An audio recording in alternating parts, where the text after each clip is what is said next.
Good afternoon, everyone, and thanks for joining us for today's stakeholder call to discuss the EDM ISO BAA Participation Rules Track A1 final proposal and draft tariff language. My name is Isabella Nicosia, representing ISO Stakeholder Affairs, and I'll be facilitating the web conference today.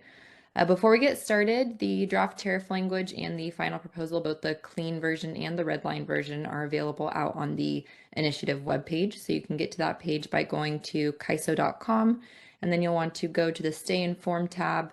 And under that tab, you'll see Policy Initiatives. That will take you out to our main initiative landing page, where you'll be able to scroll down a little bit and find the EDM ISO BAA Participation Rules Initiative page. And then the draft tariff language and the final proposal will be some of the very first documents posted on that page. So as usual, the call is being recorded. The recording is for informational and convenience purposes only, so any related transcription should not be reprinted without the ISO's permission. And if you need technical assistance at any point during today's call, you can send a chat to the event producer. Our event producer today is Michelle. We will be pausing for questions and comments throughout the call today, so if you connected to audio through the WebEx, then you'll need to raise your hand using the raise hand icon, which is located at the bottom of your screen. If you dialed in separately to the conference, then you'll need to press #2 and that will raise your hand. So we'll be monitoring both the WebEx and the phone only line throughout the call today. Just a reminder to please remember to state your name and affiliation before asking your question or making your comment. And then I will also be monitoring the chat as we go through the call today. So if you want to put your question or comment in the chat, I will read it out during Q&A as well.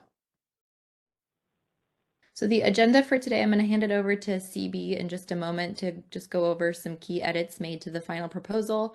And then we'll dive into really the bulk of the meeting, which will be the draft tariff language walkthrough. And Heather Curley will take us through that. Then we'll leave some time at the end to go over next steps. So this slide here just shows where we're currently at in the ISO's policy initiative stakeholder process. So we're here towards the end of the proposal development stage at the final proposal and draft tariff language for track A1. And we'll give some more details on the schedule for track A2 and track B at the end of the call. So with that, I'm going to turn things over to CB and we'll go over these key edits before diving into the draft tariff language walkthrough. Perfect. Thank you, Isabella. Good afternoon, everyone. And yeah, I just want to go through these 4 changes that we made in the final proposal. There's some other edits as well that you can see in the red line version up on the website, but I thought it would be good to at least highlight these 4 substantive changes. And I also just wanted to say thank you very much to all of you that submitted comments and have been highly engaged in this stakeholder initiative over the last several months. It's been, I mean, kind of fast and furious. There's been a lot of iterations, and we really appreciate your input and comments. Okay, so I'll just quickly go through these bullets. So one thing you'll see in the red line in the final proposal, I should say these first 3 bullets here all deal with how the ISO BAA will set or use the net EDM export transfer constraint. And so if you remember, with respect to that constraint, there's a couple parameters that we can set. One is the confidence factor, the other is the reliability margin. And if you remember, with the reliability margin, the idea was to have to distinguish between stressed hours and non-stressed hours in setting that reliability margin. And with respect to stressed hours, the default calculation for the reliability margin was based on 3 underlying criteria, the third of which was this imbalance reserve up requirement. We removed that third criteria, that third criterion from the list. So it's now down to 2 bullets, and you'll see that in the final proposal. And we did that based on helpful stakeholder feedback because the imbalance reserve up requirement is already embedded in the way the constraint is being calculated. And more specifically, it's already embedded in the RSE obligation term. So that's the first change, represented by that first bullet. The second bullet was in response to a number of you asked the ISO to please clarify a footnote that we had put in the draft final proposal. We had put a footnote in basically saying that we plan to treat net load peak hours, i.e. 4 p.m. to 9 p.m., that we plan to treat them as stressed hours. But the footnote kind of said that we would look at it potentially seasonally through the BPM process. And so a bunch of you asked, what exactly do you mean? And so we tried to clarify in the final proposal that what we mean is that we will treat 4 p.m. to 9 p.m. throughout the calendar year as stressed. That will be the default, unless we can clearly show that certain months or seasons can be excluded from this treatment of stressed hours. But the default will be all net load peak hours, 4 p.m. to 9 p.m. throughout the calendar year would be treated as stressed. That's the default. The third bullet here, this third bullet is quite straightforward. It's just to clarify that instead of, in the draft note proposal, we had mentioned this 8 a.m.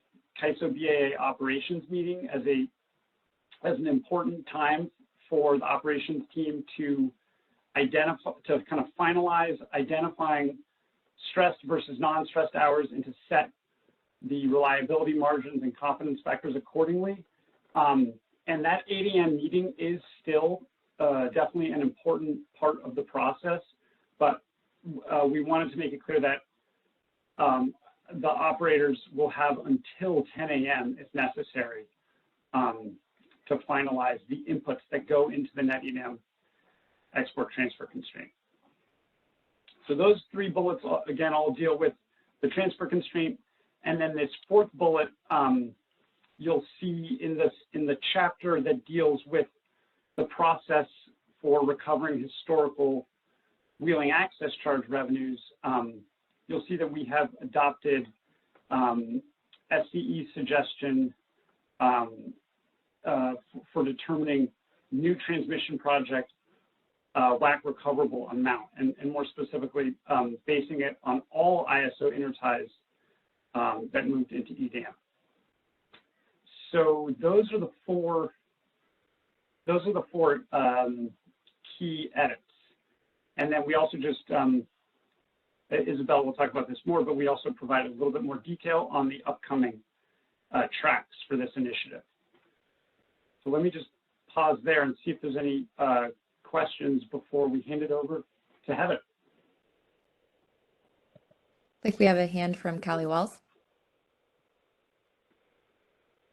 Hi, it's Callie Wells with WPTF. Can you hear me okay? Yes. Great. So I just wanted to chime in here and make some high-level comments before you get into the details. But first of all, really appreciate you guys removing that imbalance reserve up criterion from the reliability margin. Appreciate that change and you guys being responsive to that, that ask. I did have a question on the stress versus non-stress hours. So I know you mentioned, you'll do some analysis, and only if the analysis shows that the 4 to 9 p.m. during certain months or seasons is not correlated with tight supply conditions, then you would consider making those hours in certain months or seasons not default to stress. Is there any reason why, so I guess, are you envisioning that analysis to be done before you issue the BPM changes, or is that something that will be done after the policy is potentially implemented? Just trying to get an idea of the timing. Like day one, are we expecting 4 to 9 p.m. to be default as stressed, or will the analysis be done ahead of time? That's a good question. I don't know, Dean, what do you think about that?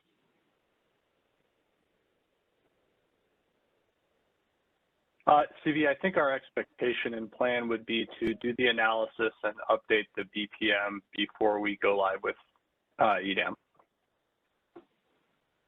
Okay, great. That's what I was hoping would be the case, is that the analysis would be done before day one of go live with this policy. So I appreciate that. Thanks.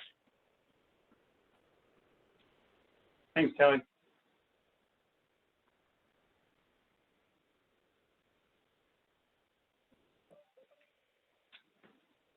All right, Todd Ryan.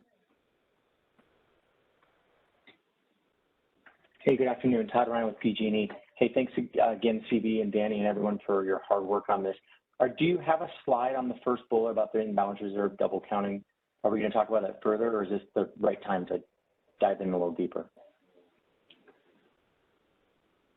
I think, Todd, we were hoping to focus more today on the tariff language. So we don't actually have another slide, but we can definitely talk more with you if that's okay in a step, maybe just like after, or to just, we wanted to just make sure we got through reserve time today to really get into the tariff language. That's fair, and I'll just make a quick point, which is that my understanding is that the imbalance reserve is as originally written in the previous draft, that requirement is only incorporating the reliability margin if it's the largest of the four, or the operators would deem it necessary to make it additive for some reason. And so it's not inherently additive in all cases.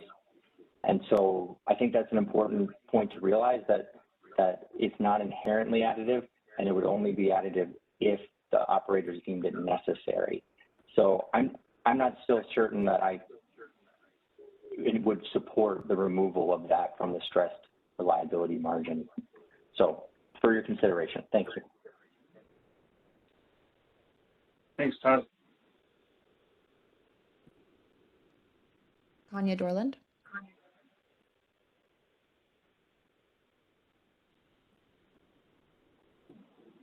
I was calling to find out if we're going to talk more about wheeling access revenue recovery later in the presentation, or if I should ask my question about that now. Hi, Tanya. This is Heather. I think that probably goes to tariff drafting, and I was going to address it when we got to section 26, if you were going to cover what was in your chat question. Okay, so I can just wait to hear your answer then. Okay, thank you.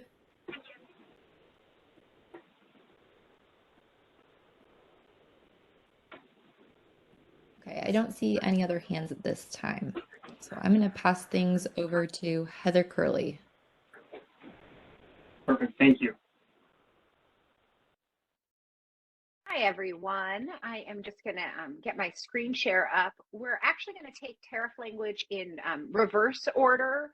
I think it'll ease our review. So we're going to start with section 27. We'll then move to section 26. And we'll end on section 11. I think everybody knows that section 11 is the most detailed.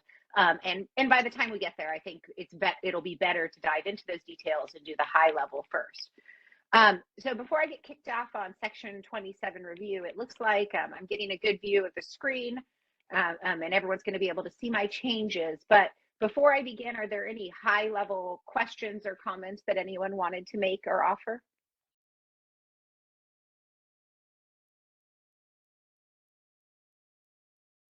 Okay, well, see none. I did just open up my chat window, so I have chat open.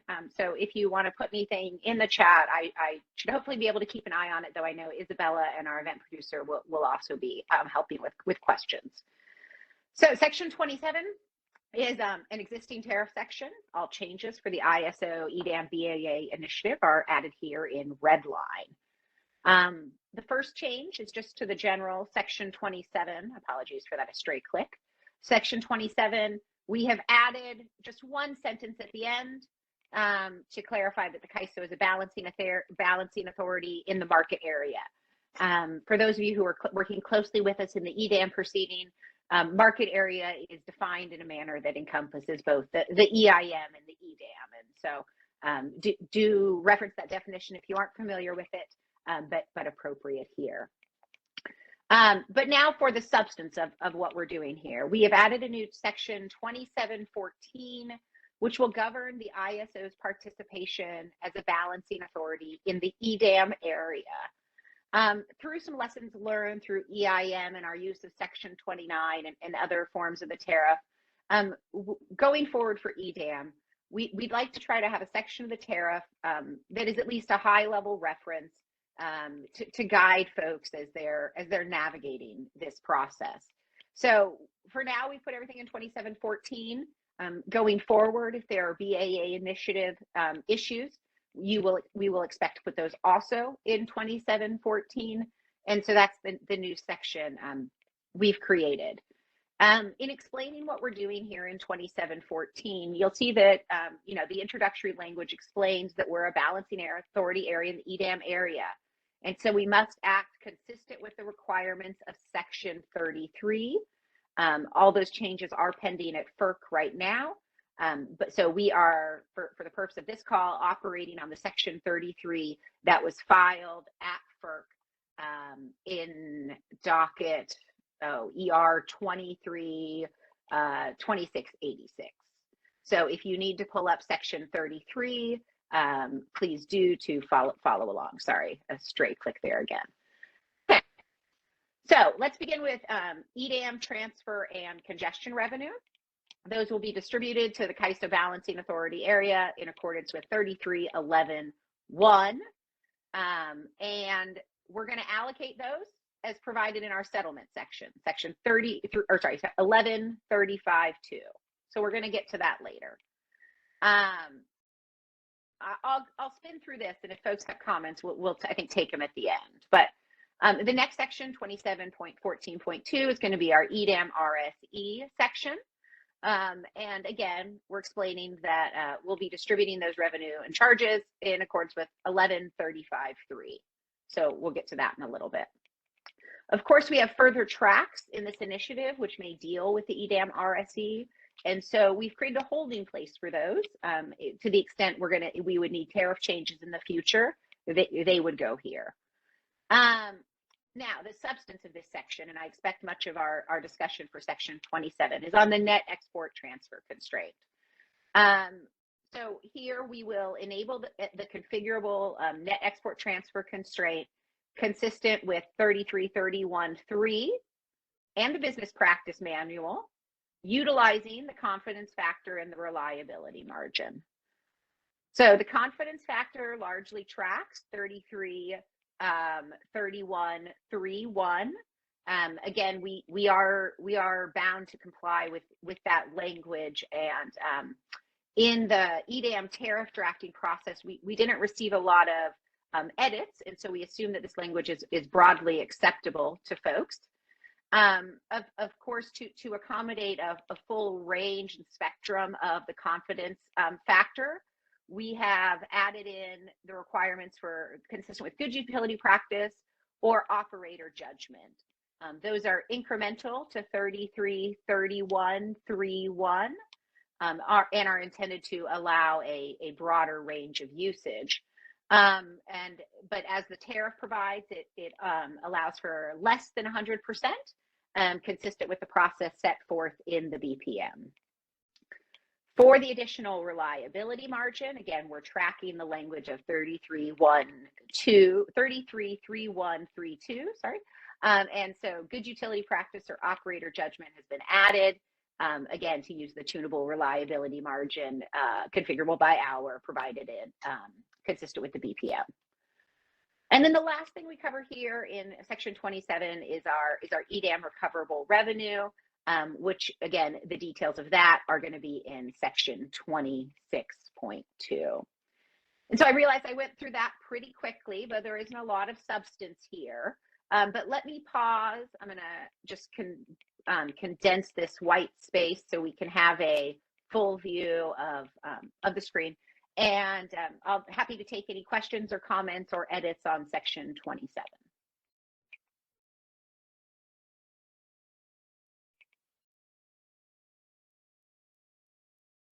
Okay.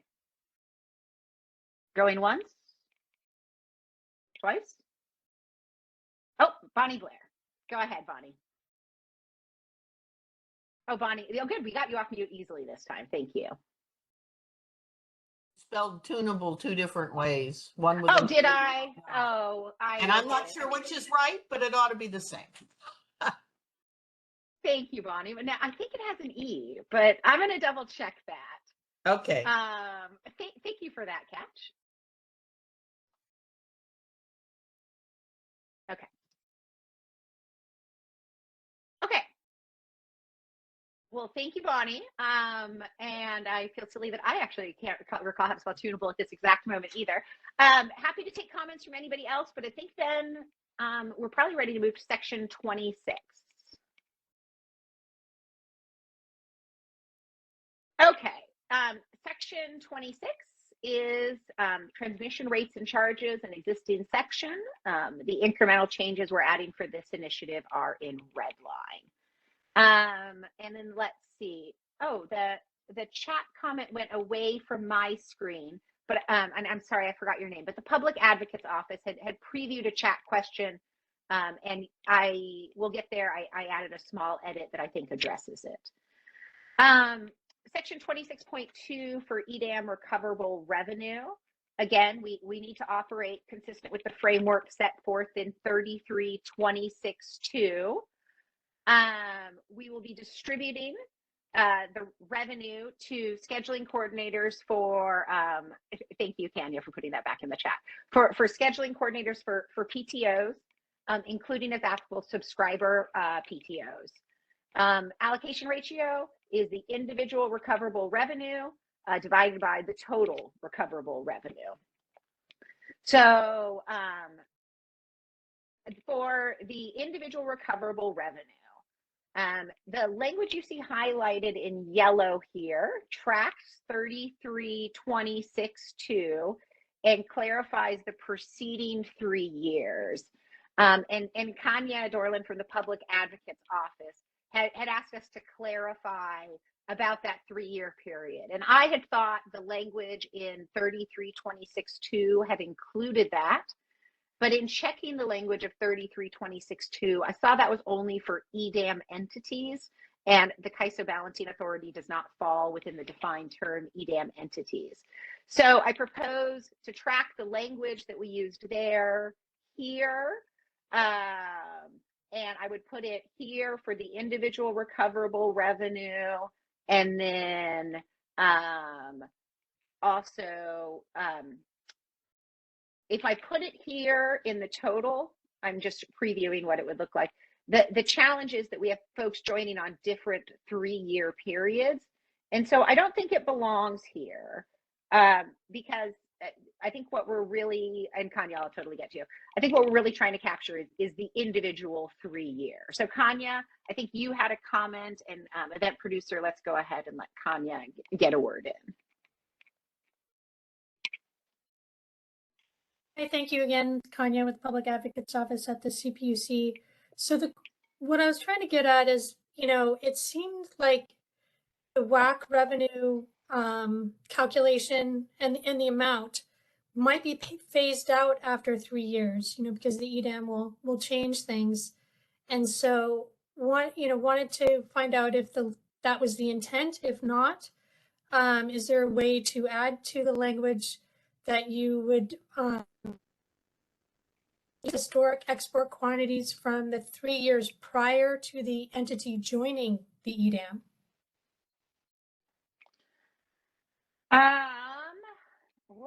So then I will do it here. Eligible transmission service recoverable revenue. The problem is that I see for the preceding 3 years, that's what we had in the framework agreement.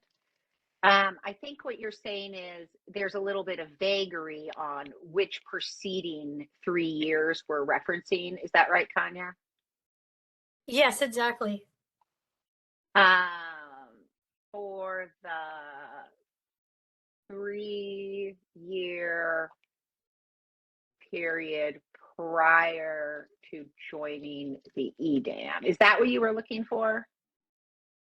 Yes, exactly. Thank you so much. Okay. I may have a little, I feel like there might be some syntax issues there, and I may have a little kind of just small line editing to do, but it's on the screen for everyone else to review as well. Happy to pause and take comment on the addition of the clarification on the 3-year period.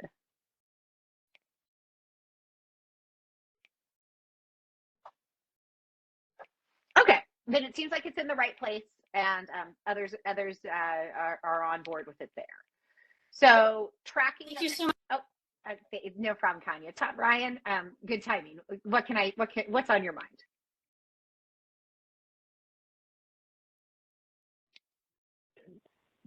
Sorry if this is clear to everyone else. Is it the 3-year period prior to CAISO? I mean, CAISO is implicitly already in the EDAM, so it's for the joining EDAM entity? It's the EDAM entity that's joining? Well, EDAM entity is defined to include not the CAISO BAA. So this would be, Danny, I think, correct me if I'm wrong, but I believe it's prior to the CAISO joining the EDAM. Though I think for SPTOs, I'm not sure that line is so clear. But Danny, did you have any thoughts or clarity you wanted to provide on that?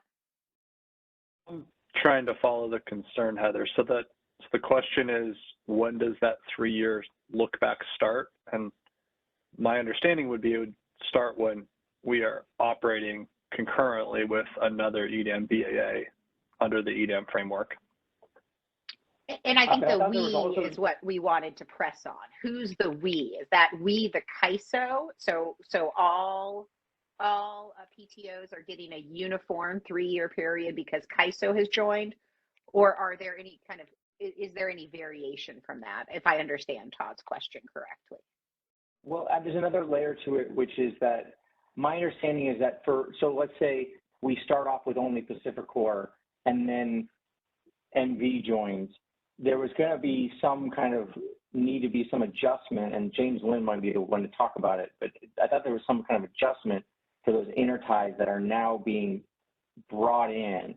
And so I don't know if this calculation gets redone when a new EDAM entity joins and changes the interties that are now considered in EDAM, or whether this is only done for us right before we start EDAM operation. And my apologies if this is clear to everyone else. Well, I think maybe there's 2 questions here. So, because what you just described, I think is more a timing of calculation. So we're going to be doing, for example, an annual calculation. So for 3 years, 3 annual calculations. That would just be an example. And those annual calculations incorporate and reflect a variety of things. But Danny, I think I still have my first question for you, which maybe is different than Todd, about is it prior to the CAISO joining the EDAM, or should we leave it just prior to joining? It's James. Let me help out with this one. So I believe this is going along with Todd's clarification. So as an EDAM BAA joins that is associated with the ISO BAA, at that point, I have to look back 3 years at the interties associated with that EDAM BAA that are connected to the ISO to evaluate what WAC revenues are going to need to be recovered. So with PacifiCorp, I have a very limited number of interties that I have to evaluate. As I say, Arizona joins. That's a whole different set of interties that have to be evaluated. I will look at the time that Arizona joins. I will look back 3 years on that intertie connection and evaluate the foregone WAC revenue. Does that help? And I got disconnected. That's why it took me so long to answer. So at least for the 26211, that part needs to be reassessed every time a new EDAM entity joins. And so the preceding 2621, the joining would refer to the new EDAM entity joining, whereas other sections might be not done on that same year, 3-year period? So for new ones, so if I have a new transmission, I don't have a historic, so look back, I'll look at the interties that already have been evaluated. And the excess wheel through, that's going to be used, that's going to be based on transfers. So the look back is explicitly for the first one.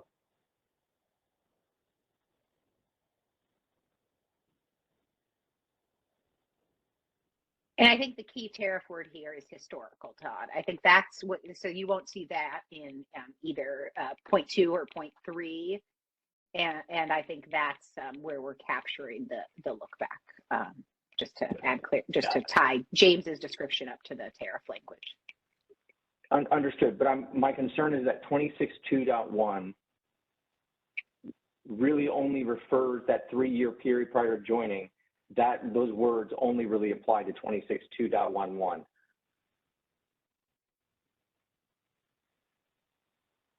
I agree with him. So that's why in 22.2.11, we actually say the 3-year average estimated reduction, we actually call that out there. So James, let's see, Kanya from the Public Advocate's Office, and I think you can see the question in chat, but if you were kicked off, you might not be able to. She was asking for clarification on the 3-year period. Do you think, and maybe I didn't catch that, do you think the 3-year average is that clarification, or are there additional words that fit here that are incremental? 3-year estimated reduction. You might, what we can possibly add in at the end of A, associated with the EDEM BAAs when they join, or something like that. So if as an EDEM BAA joins, we will do evaluation on those scheduling points using a 3-year average. So I'm not sure how to phrase that really well, but something like that. Okay, Kanya, I'm taking, thank you, Todd, for, I think I had put the edit in the wrong place and putting it in the generally applicable 0.1 section. I think I might need a little more time to get the exact words right, and probably can't do them on the screen. So we can get back to you. But why don't, I think what James described might be a little too much for the tariff language here. So I think let us reflect on if this 3-year average gets you what you need. But I'll work with James offline to see if there's some additional edits for the Public Advocate's Office PAO edit, and we'll get back to you on that. And update of course, the group here if we make any changes to the tariff.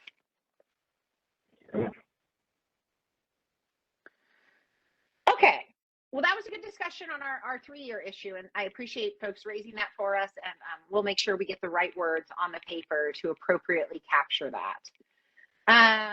Though we are also going to keep the eligible transmission service edition up here. Okay, so for the historical WAC recoverable revenue, I think James was very helpful in just walking us through what that is. So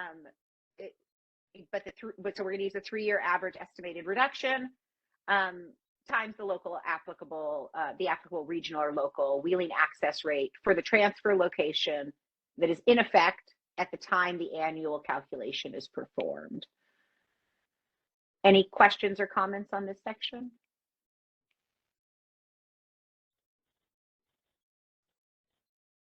Doug, I see you have a comment. If you want to expand on that for the group, you should raise your hand, but it might just be a comment as well.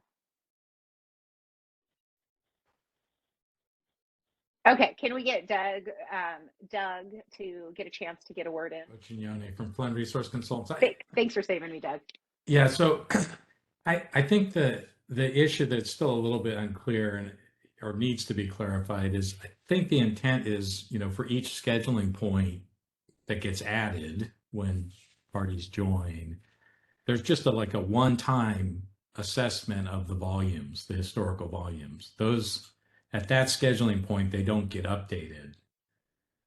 The volumes don't get updated, just the rates get updated each year. So what I want to make sure, so let's say Malin, you have multiple BAAs that are Good point. connected to the ISO. Yeah. When Pacific Corp goes live, I have a very limited amount of transmission that's being converted to transfer. Most of it's still going to be non-EDAM BAAs.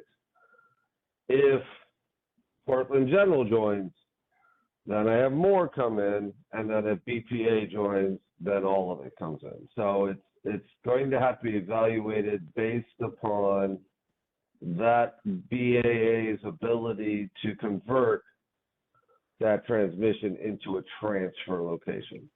Exactly. But you don't revisit the historical volumes from the previous parties who have joined from their share of that scheduling points capability. Correct. And I think Correct. that's the part that, I mean, I don't think we need to do it on this call, but that's what needs to be clarified. I think that's what's confusing. Okay. Okay, so yeah, not the scheduling point based upon that transmission, which is being released as transfers. So that, yes, the Pacific Corp joins, I would do their transmission at the time that they join. If BPA joins, then I do the remaining based upon when BPA joins, and Pacific Corp wouldn't change. Well, and when you said you'll do the calculation for Pacific Corp, and you'll do the calculation of the associated volumes for CAISO. Correct. Yeah. Great. Thank you. Yeah. Mm-hmm. Thank you both to Doug especially, and to James. Okay, so thank you to both, everyone. I think everyone for input on that. You may see a few revisions come across to subpart A.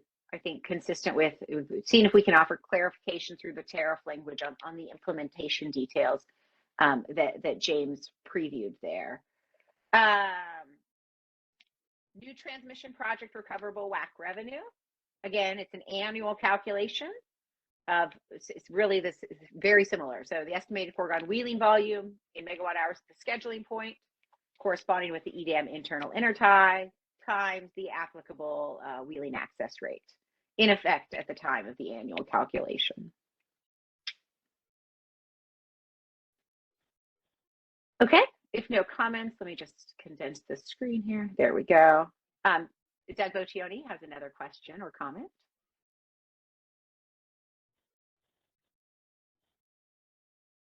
Whenever you're unmuted, Doug, go ahead. I'm sorry. Thanks, Doug Boccioni.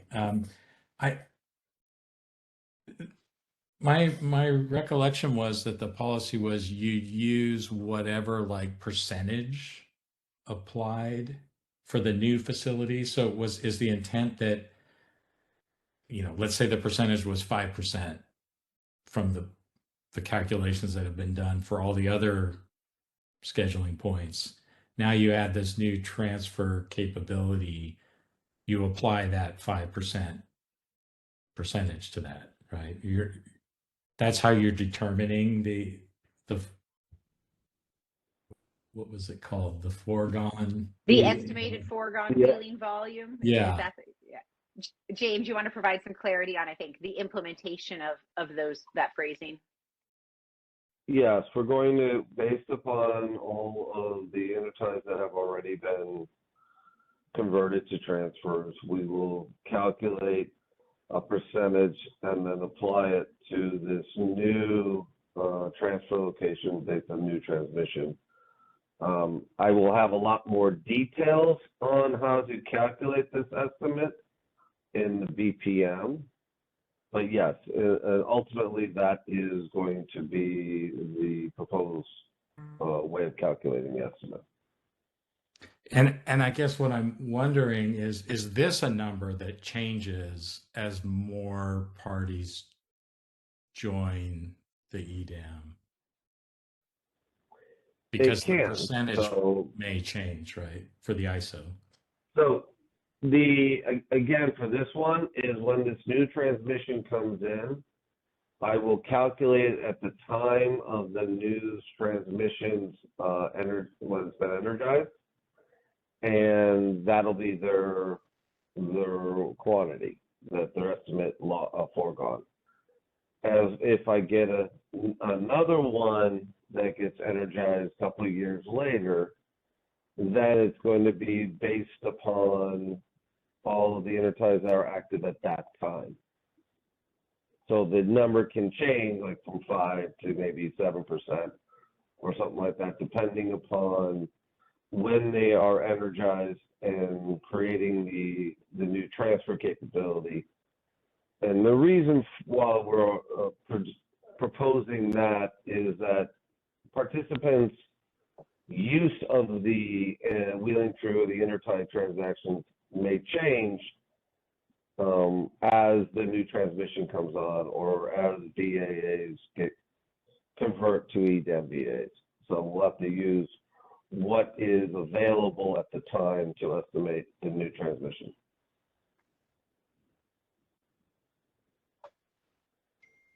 Okay.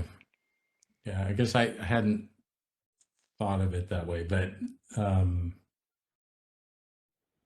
because in essence, what you're using, this is a weird one, right? As people, until there's more than just a handful of participants, it's sort of a strange calculation, right? Because you're just talking about, in effect, new intertie capability between the EDAM participants. Right, Doug. I think for the tariff language, I think we have it. But I think what you're raising are kind of some of the details that we're planning to put forth in the BPM, and I think even maybe to some level the BRS. Yeah. I don't know how much we're going to resolve here, but I don't want to cut off a productive conversation. So James, I think, is there anything else you can offer to kind of close us out, or do you think there's any revisions to the tariff language we need that could add clarity to folks on the phone?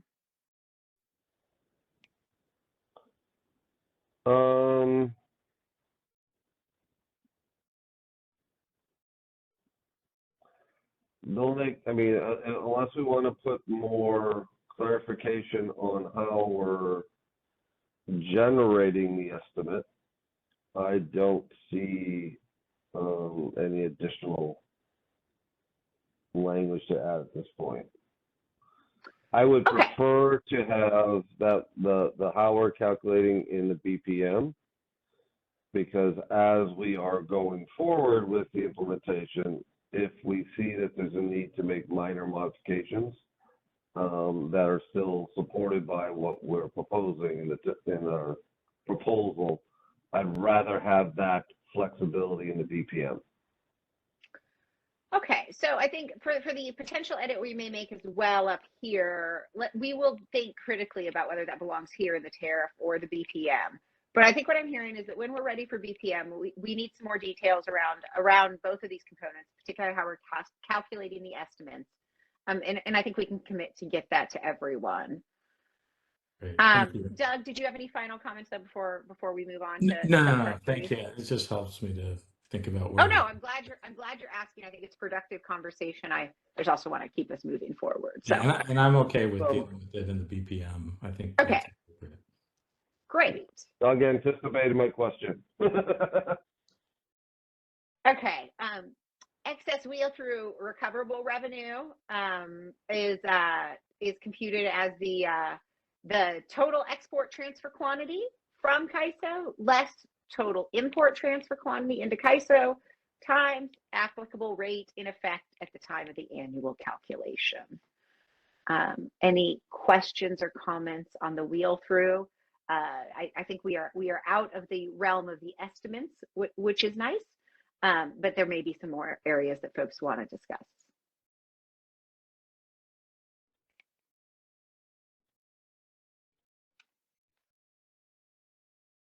Okay. Then just the total is the sum of everything we just discussed above. and that's the denominator in our allocation ratio. For kind of tracking and clarity, I included the Appendix A revision just embedded in this Section 26. That'll, of course, be separate when we file at FERC. But folks wanted to make sure that the TRBA reflected this credit. And so we thought the most efficient way to do that was through a revision to the definition of transmission revenue credit to be clear that any EDAM recoverable revenue provided for in Section 26.2 should be reflected. Okay, any comments on Section 26? More hands raised.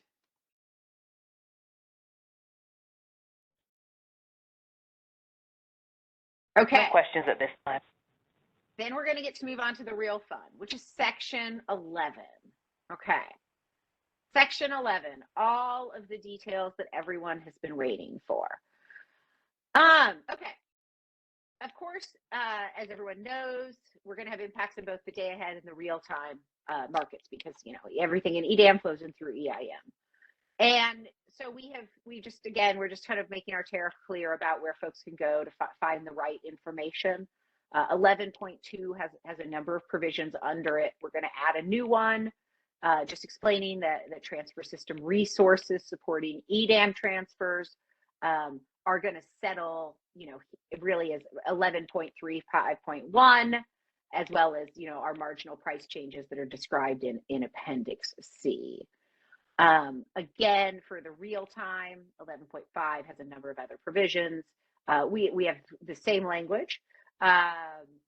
Here, again, just 11.35.1 and Appendix C, so folks know where to go. But let's get to 11.35 and then 11.35.1 specifically. Again, we need to be consistent with the framework agreement, so 3311. And we'll do our allocations according to 11.35, unless those happen to be directly allocated under 3311.11. We have reflected on how that fits, and we are going to include this language for now, though it's our understanding that very few, if any, costs would be directly allocated. So look for those in the descriptions below. Okay, so for transfer resource settlement. Transfer resources are kind of I think as most people know, are kind of a virtual collection of resources supporting an EDAM transfer, but those need to be, that needs to then be reapportioned to the resources physically supporting that transfer. And so that is the transfer resource settlement section, not to be confused with the transfer revenue settlement, which is different. So here we're settling our resources supporting transfers outside of transfer revenue contexts. So when we're doing such settlement, for each hour in which the CAISO balancing authority has revenue or surcharge attributed to it associated with transfer system resources supporting energy transfers in the day ahead time horizon, as well as ETC and TOR rights that have been scheduled by such parties in accordance with 18221. That is our pathways. The CAISO will directly allocate to the ETC or TOR holder, taking out the EDAM transfer revenue associated with these transactions. But for those that are not associated directly with ETC TORs, then, so this is the lead-in, for all of that, not associated with the ETC TORs scheduled under the pathways, then the CAISO will net all transfer resource settlement on an hourly basis, excluding the settlement associated with the ETC and TORs, subtracting out the applicable EDAM transfer revenue, and that will then be allocated to scheduling coordinators based on metered demand, excluding the balanced ETC TOR demand. Any questions with the day-ahead settlement of transfer system resources? First, we'll settle directly with the ETC TOR holders. subtracting out any EDAM transfer revenue. For those that aren't settled directly, the CAISO will net all the revenue, excluding the ETC TOR resources, as well as the EDAM transfer revenue, and will allocate to scheduling coordinators metered demand, excluding the ETC TOR metered demand. Okay, so any questions on that portion?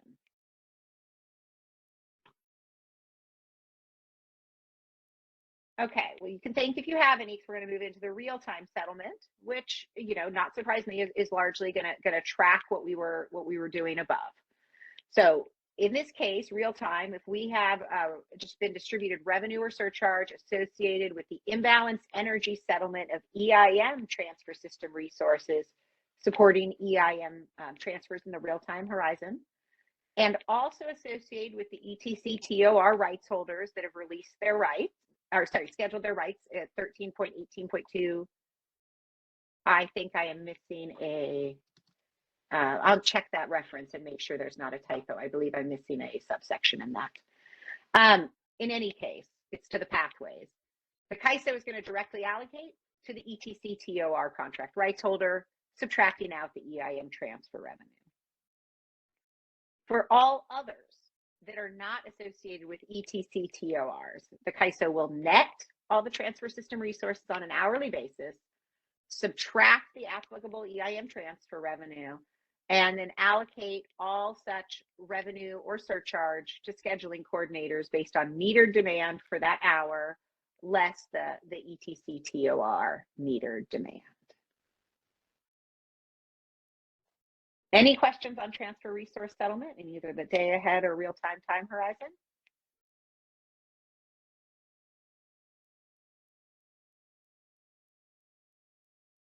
Okay. No questions on the line. Thank you, Michelle. Okay, so we can just keep moving on to EDAM transfer and congestion revenue.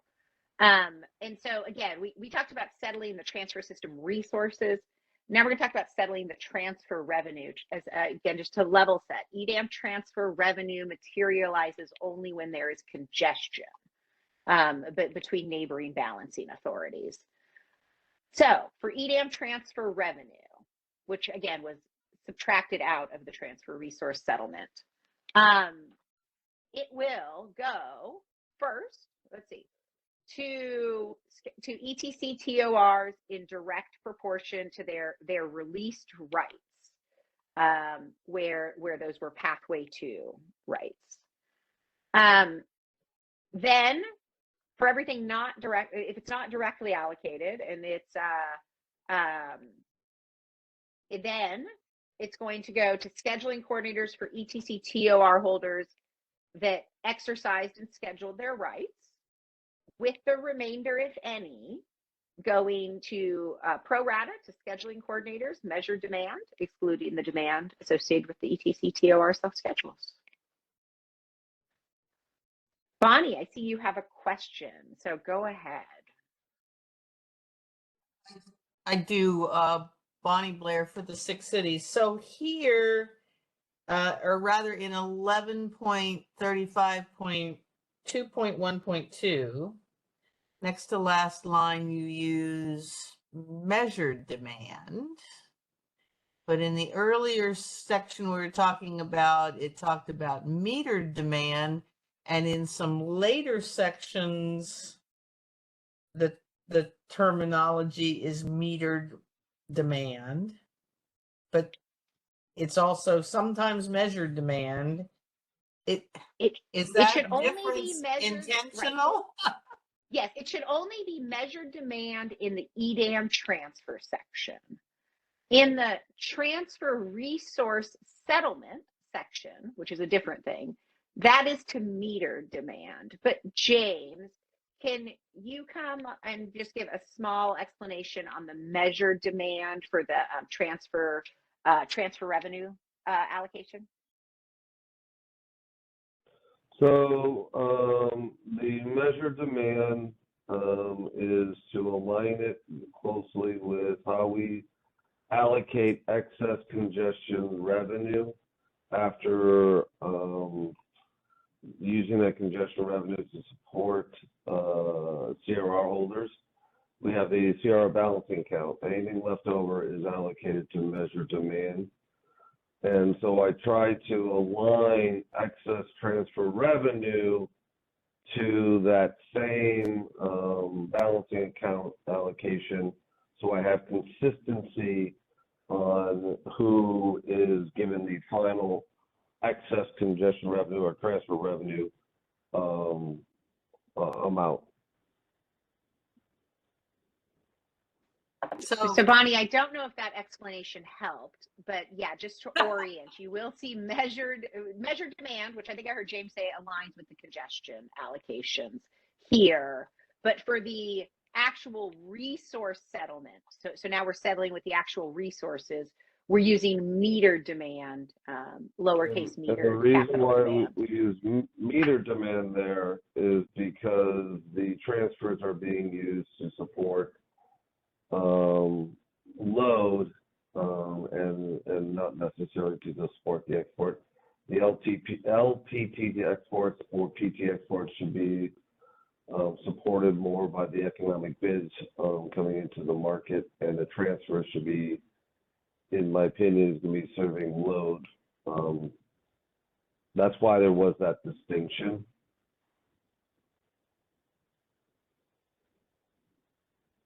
Well, okay, Thank you, James.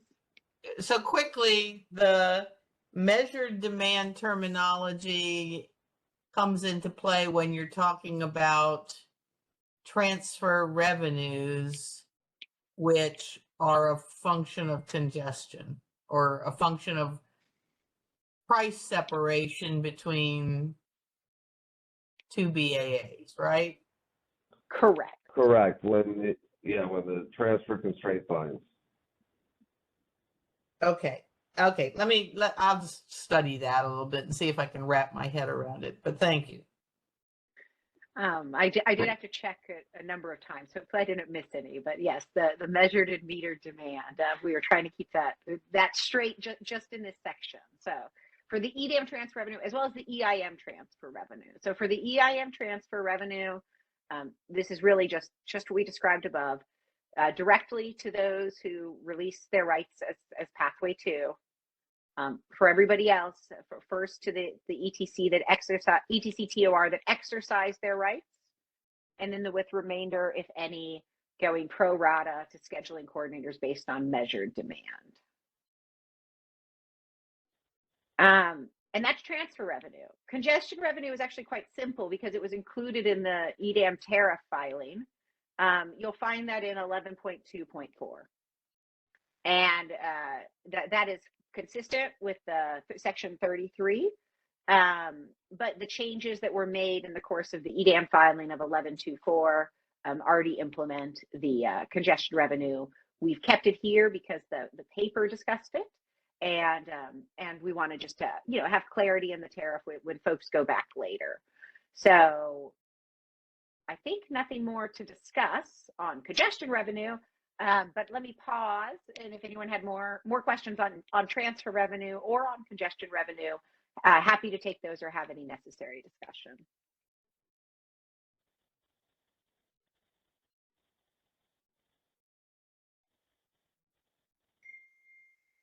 Okay, I think Bonnie has probably reached her clarity on the measured, or as much clarity as there is on the measured and metered demand.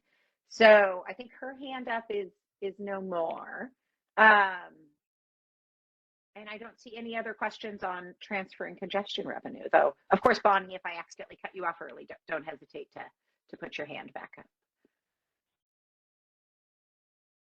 Okay. Next topic, EDAM RSE failure surcharge. So for each hour in which the CAISO is distributed revenue or surcharge arising from the on-peak upward failure, off-peak upward failure, or downward failure surcharges, described in 33.11.2.2, the CAISO is going to sum all that revenue or surcharge in each hour and allocate all such revenue or surcharge to scheduling coordinators based on meter demand.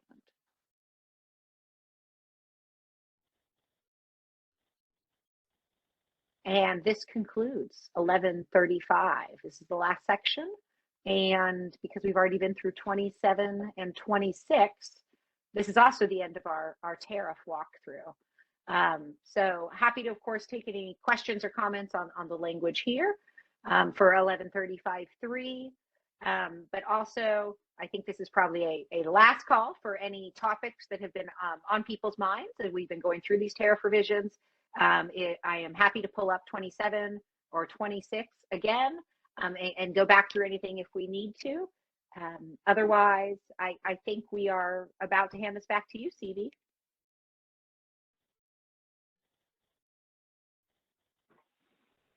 Let me just double check the comments, and then Michelle, did we have anyone on the phone or anything? Or it looks like we've been through everyone's questions. There are no additional questions on the line. Okay, CB, I'm handing it back to you. Thanks a lot, Heather, and thank you, everyone. I think we actually just, I think Isabella is going to wrap us up and also talk a little bit about next steps, including next steps with the upcoming tracks too. Yeah, thanks, CB. So in terms of next steps, comments on the Track A1 draft tariff language are due on September 14th. So we'll take those through the ISO's commenting tool. We'll have a template available to you by the end of this week out on that page, and you'll be able to submit your comments anytime between the end of the week and the 14th. And then we will be presenting at the ISO Board of Governors meeting on September 20th for a decision on Track A1. And then I do want to just mention that we have scheduled or tentatively scheduled a workshop on October 12th for the Track A2 and Track B F side of things. And then we'll look to put out the straw proposal for Track A2 and Track B in November.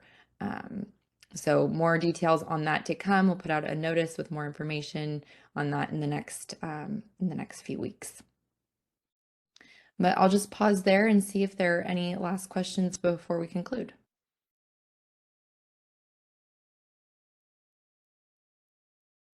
There are no additional questions on the line.